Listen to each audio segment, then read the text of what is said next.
सत श्री अकाल दोस्तों, मैं अरविंदरपाल सिंह रॉयल ट्रैवल्स ਤੋਂ और पिछले लगभग 24 ਸਾਲ ਤੋਂ ਤੁਹਾਡੀਆਂ ਇਮੀਗ੍ਰੇਸ਼ਨ ਸੰਬੰਧੀ ਜਾਣਕਾਰੀਆਂ ਨੂੰ ਦਰੁਸਤ ਰੱਖ ਕੇ ਅਸੀਂ ਕੰਮ ਕਰ ਰਹੇ ਹਾਂ। ਸੋ ਦੋਸਤੋ, ਯੂਐਸ ਅੰਬੈਸੀ ਜਾਂਦਾ ਹੈ ਸਟੂਡੈਂਟ, ਔਰ ਯੂਐਸ ਅੰਬੈਸੀ ਦੇ ਵਿੱਚ ਕੀ ਹੋ ਸਕਦਾ ਆ ਉਹਦਾ ਇੱਕ ਪ੍ਰੋਪਰ ਚੈਪਟਰ ਆ, ਉਹਦਾ ਇੱਕ ਟ੍ਰੇਨਿੰਗ ਪ੍ਰੋਸੈਸ ਆ, ਔਰ ਅਸੀਂ ਤੁਹਾਡੇ ਅਕਸਰ ਰੂਬਰੂ ਹੁੰਦੇ ਆ।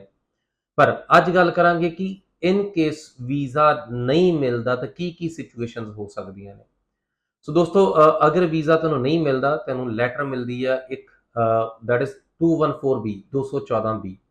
ਸੋ 214B ਬਹੁਤ ਸਾਰੇ ਸਟੂਡੈਂਟਸ ਨੂੰ ਕਨਫਿਊਜ਼ ਕਰਦੀ ਹੈ ਕਿ ਇਹਦੇ 'ਚ ਅਸਲ 'ਚ ਮੇਰੇ ਕੋਲ ਪੁੱਛਿਆ ਕੀ ਗਿਆ, ਜਾਂ ਅਸਲ 'ਚ ਮੇਰੇ ਰਿਫਿਊਜ਼ ਹੋਣ ਦਾ ਕਾਰਨ ਕੀ ਹੈ। ਸੋ ਰਿਫਿਊਜ਼ ਹੋਣ ਦਾ ਕਾਰਨ ਯੂਐਸ ਅੰਬੈਸੀ ਕਲੀਅਰਲੀ ਕੁਛ ਵੀ ਨਹੀਂ ਦੱਸਦੀ, ਬਿਕੋਜ਼ ਸਾਰੇ ਸਟੂਡੈਂਟਸ ਨੂੰ ਇੱਕੋ ਲੈਟਰ, ਜਨਰਲ ਲੈਟਰ ਮਿਲਦੀ ਹੈ 214B। ਈਵਨ ਟੂਰਿਸਟ ਵੀਜ਼ਾ ਜਿਹੜੇ ਰਿਫਿਊਜ਼ ਹੁੰਦੇ ਨੇ ਉਹਨਾਂ ਨੂੰ ਵੀ ਜਨਰਲ ਲੈਟਰ ਮਿਲਦੀ ਹੈ 214B। ਔਰ 214B ਵਿੱਚ ਕਦੀ ਵੀ ਤੁਹਾਨੂੰ ਕੋਈ ਐਕਸਪਲੇਨ ਨਹੀਂ ਕੀਤਾ ਜਾਂਦਾ ਕਿ ਤੁਹਾਡਾ ਕਿਸ ਕਾਰਨ ਕਰਕੇ ਵੀਜ਼ਾ ਹੋਇਆ, ਕਿਉਂਕਿ ਅਸੀਂ ਇਸ ਕੰਮ ਦੇ ਐਕਸਪਰਟਸ ਹਾਂ। ਸੋ ਸਾਡੇ ਨਾਲ ਗੱਲਬਾਤ ਕਰਕੇ ਤੁਹਾਨੂੰ 1 ਮਿੰਟ ਦੇ ਵਿੱਚ ਪਤਾ ਲੱਗ ਜਾਊਗਾ ਕਿ ਤੁਹਾਡਾ ਰੀਜ਼ਨ ਆਫ ਰਿਫਿਊਜ਼ਲ ਕੀ ਹੈ। ਸੋ ਅਲਟੀਮੇਟਲੀ ਵੀਜ਼ਾ ਅਗਰ ਅਸੀਂ ਨਹੀਂ ਸਿੱਧ ਕਰ ਪਾਉਂਦੇ ਤੇ ਤਾਂ ਕਰਕੇ ਸਾਡਾ ਵੀਜ਼ਾ ਰਿਫਿਊਜ਼ ਹੁੰਦਾ ਆ। ਹਰ ਕੇਸ ਦੇ ਵਿੱਚ ਕੁਝ ਟੈਕਨੀਕੈਲਿਟੀਜ਼ ਆ ਜਿਨ੍ਹਾਂ ਨੂੰ ਪ੍ਰੂਵ ਕਰਨਾ ਹੁੰਦਾ, ਤੁਹਾਡੀਆਂ ਸੋਸ਼ਲ ਟਾਈਜ਼ ਨੂੰ ਬੈਲੈਂਸ ਕਰਨਾ ਹੁੰਦਾ, ਤੁਹਾਡੀਆਂ ਇਕਨੋਮਿਕ ਟਾਈਜ਼ ਨੂੰ ਪ੍ਰੂਵ ਕਰਨਾ ਹੁੰਦਾ, ਤੁਹਾਡੀਆਂ ਪ੍ਰੋਗਰੈਸ਼ਨਸ ਨੂੰ ਪ੍ਰੂਵ ਕਰਨਾ ਹੁੰਦਾ, ਤੁਹਾਡੀ ਰਿਟਰਨ ਔਨ ਇਨਵੈਸਟਮੈਂਟਸ ਨੂੰ ਪ੍ਰੂਵ ਕਰਨਾ ਹੁੰਦਾ। ਔਰ ਅਲਟੀਮੇਟਲੀ ਸਟੂਡੈਂਟਸ ਨੂੰ ਸਮਝ ਨਹੀਂ ਲੱਗਦੀ ਕਿ ਮੇਰੇ ਨਾਲ ਹੋਇਆ ਕੀ। ਔਰ ਜਦੋਂ ਤੁਹਾਡੇ ਨਾਲ ਅਸੀਂ ਗੱਲਬਾਤ ਕਰਦੇ ਹਾਂ, it takes just 2 minutes to understand ਕਿ ਤੁਹਾਡੇ ਕੇਸ ਦੇ ਵਿੱਚ ਵਾਟ ਵੈਂਟ ਰੋਂਗ। ਔਰ ਇਹ ਬਹੁਤ ਆਸਾਨ ਹੈ ਕਿ ਅਗਰ ਤੁਸੀਂ ਚੀਜ਼ਾਂ ਪ੍ਰੂਵ ਕਰ ਪਾਏ ਹੋ ਜਾਂ ਪ੍ਰੂਵ ਨਹੀਂ ਕਰ ਪਾਏ। ਸੋ ਸੈਕੰਡ ਸਿਚੁਏਸ਼ਨ ਆ, ਅਗਰ ਤੁਹਾਨੂੰ 214B ਦੀ ਜਗ੍ਹਾ ਤੇ 221 ਮਿਲਦੀ ਹੈ 221। ਸੋ 221 ਬਹੁਤ ਸਾਰੇ ਸਟੂਡੈਂਟਸ ਨੂੰ ਮਿਲਦੀ ਹੈ। 221 ਦਾ ਮਤਲਬ ਹੁੰਦਾ ਕਿ your application lack something but visa can be approved. So ਹਾਲੇ ਵੀਜ਼ੇ ਦਾ ਫੈਸਲਾ ਨਹੀਂ ਹੋਇਆ। ਬਹੁਤ ਸਾਰੇ ਕੇਸਾਂ ਵਿੱਚ 221 ਵੀਜ਼ਾ ਅਪਰੂਵਲ ਮੰਨਿਆ ਜਾਂਦਾ ਹੈ। ਕੁਝ ਕੇਸਾਂ ਦੇ ਵਿੱਚ 221 ਦਾ ਮਤਲਬ ਰਿਫਿਊਜ਼ਲ ਨਹੀਂ ਹੈ, ਤੁਹਾਨੂੰ ਇੱਕ ਹੋਰ ਮੌਕਾ ਦਿੱਤਾ ਜਾਂਦਾ ਹੈ। ਸੋ ਕਿਹੜੇ ਕੇਸਿਸ ਨੇ ਜਿਨ੍ਹਾਂ 221 ਇਸ਼ੂ ਹੁੰਦੀ ਹੈ।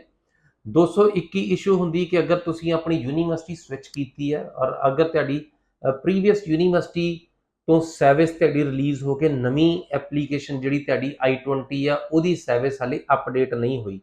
ਸੋ ਇਸ ਕੇਸ ਦੇ ਵਿੱਚ ਤੁਹਾਨੂੰ ਦੁਬਾਰਾ ਵੀਜ਼ਾ ਆਫਿਸਰ ਇੱਕ ਮੌਕਾ ਦਿੰਦਾ ਕਿ ਤੁਸੀਂ ਆਪਣੀ ਸਰਵਿਸ ਨੂੰ ਅਪਡੇਟ ਕਰਕੇ ਸਾਨੂੰ ਸਬਮਿਟ ਕਰ ਦਿਓ, ਵੀਜ਼ਾ ਗ੍ਰਾਂਟ ਹੋ ਜਾਏਗਾ।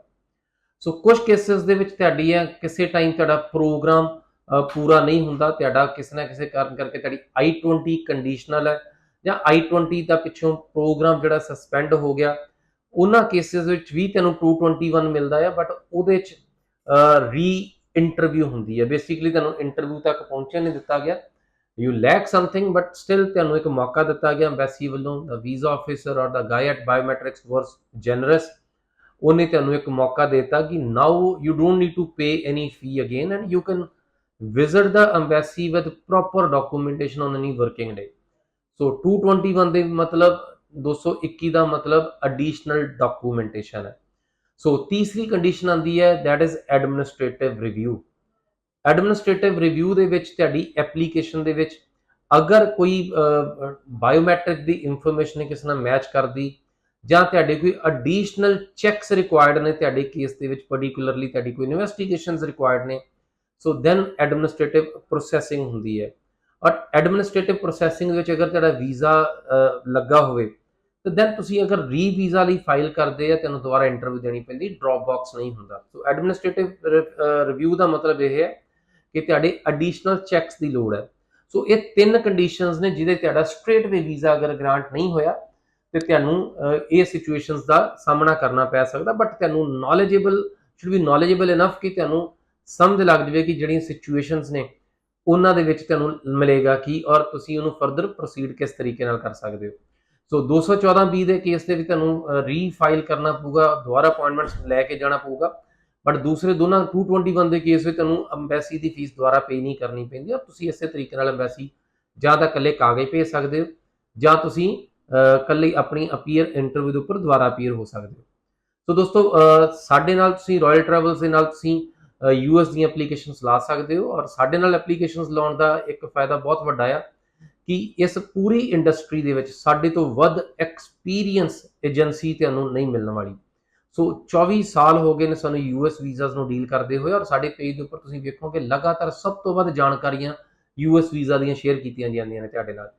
ਔਰ ਸਾਡੇ ਨਾਲ ਐਪਲੀਕੇਸ਼ਨ ਲਾਉਣ ਦਾ ਇੱਕ ਫਾਇਦਾ ਮਿਲਣ ਵਾਲਾ ਹੈ ਕਿ ਜਦੋਂ ਵੀਜ਼ਾ ਆਫਿਸਰ ਤੁਹਾਡੇ ਨਾਲ ਸਵਾਲ ਜਵਾਬ ਕਰੂਗਾ, ਤੁਹਾਨੂੰ ਪਹਿਲੇ ਮਿੰਟ ਤੋਂ ਪਤਾ ਹੋਊਗਾ ਕਿ ਤੁਹਾਡੇ ਕੋਲ ਕੀ ਪੁੱਛਿਆ ਜਾ ਰਿਹਾ, ਕਿਉਂ ਪੁੱਛਿਆ ਜਾ ਰਿਹਾ, ਔਰ ਐਗਜ਼ੈਕਟਲੀ ਵੀਜ਼ਾ ਆਫਿਸਰ ਤੁਹਾਡੇ ਕੋਲ ਲੱਭਣਾ ਕੀ ਚਾਹੁੰਦਾ ਹੈ। ਔਰ ਸਿਮਿਲਰਲੀ ਜਦੋਂ ਤੁਸੀਂ ਜਵਾਬ ਦੇਣਾ ਹੈ, ਤੁਹਾਨੂੰ ਐਗਜ਼ੈਕਟਲੀ ਇਹ ਪਤਾ ਹੋਊਗਾ ਕਿ ਤੁਸੀਂ ਅਲਟੀਮੇਟਲੀ ਪ੍ਰੂਵ ਕੀ ਕਰਨਾ ਹੈ। ਸੋ ਤੁਹਾਡੀ ਐਪਲੀਕੇਸ਼ਨ ਸਾਡੇ ਨਾਲ ਬਹੁਤ ਸਮੂਥ ਰਹਿਣ ਵਾਲੀਆਂ ਆ। ਔਰ ਯੂਐਸ ਇਸ ਸਾਲ 10 ਲੱਖ ਵੀਜ਼ਾ ਕੋਟਾ ਹੈ ਜਿਹੜਾ ਯੂਐਸ ਇਸ਼ੂ ਕਰਨ ਜਾ ਰਿਹਾ ਹੈ। ਸੋ ਤੁਸੀਂ ਆਪਣੀ ਐਪਲੀਕੇਸ਼ਨ ਸਾਡੇ ਨਾਲ ਲਾਓਗੇ ਤਾਂ ਉਮੀਦ ਕਰਦੇ ਹਾਂ ਤੁਹਾਡੇ ਬਾਹਰ ਜਾਂਦੇ ਸਫ਼ਰ ਵਿੱਚ ਅਸੀਂ ਜ਼ਰੂਰ ਹੈਲਪਫੁਲ ਹੋਵਾਂਗੇ। ਬਾਕੀ ਇਹੋ ਜਿਹੀਆਂ ਜਾਣਕਾਰੀਆਂ ਲਈ ਤੁਸੀਂ ਚੈਨਲ ਨੂੰ ਜ਼ਰੂਰ ਸਬਸਕ੍ਰਾਈਬ ਕਰਕੇ ਰੱਖਣਾ ਹੈ, ਤਾਂ ਕਿ ਇਹੋ ਜਿਹੀਆਂ ਬਹੁਤ ਸਾਰੀਆਂ ਇਨਫੋਰਮੇਸ਼ਨ ਤੁਹਾਡੇ ਤੱਕ ਲਗਾਤਾਰ ਪਹੁੰਚਦੀਆਂ ਰਹਿਣ। ਔਰ ਇਹਨਾਂ ਨੂੰ ਆਪਣੇ ਦੋਸਤਾਂ ਤੱਕ ਜ਼ਰੂਰ ਸ਼ੇਅਰ ਕਰੋ ਤਾਂ ਕਿ ਇਹ ਜਾਣਕਾਰੀਆਂ ਵਡਮੁੱਲੀਆਂ ਨਾ ਰਹਿ ਜਾਣ, ਆਮ ਜਾਣਕਾਰੀਆਂ ਹੋ ਜਾਣ, ਔਰ ਇਹ ਉਹਨਾਂ ਲੋਕਾਂ ਦੇ ਵੀ ਫਾਇਦੇਮੰਦ ਹੋ ਸਕਣ ਜਿਨ੍ਹਾਂ ਲਈ ਵਾਕਿਆ ਮਾਇਨੇ ਰੱਖਦੀਆਂ ਨੇ। ਸੋ ਫਿਰ ਮਿਲਾਂਗੇ ਨਵੀਂ ਵੀਡੀਓ ਦੇ ਵਿੱਚ। ਆਗਿਆ ਦਿਓ। ਸਤਿ ਸ਼੍ਰੀ ਅਕਾਲ।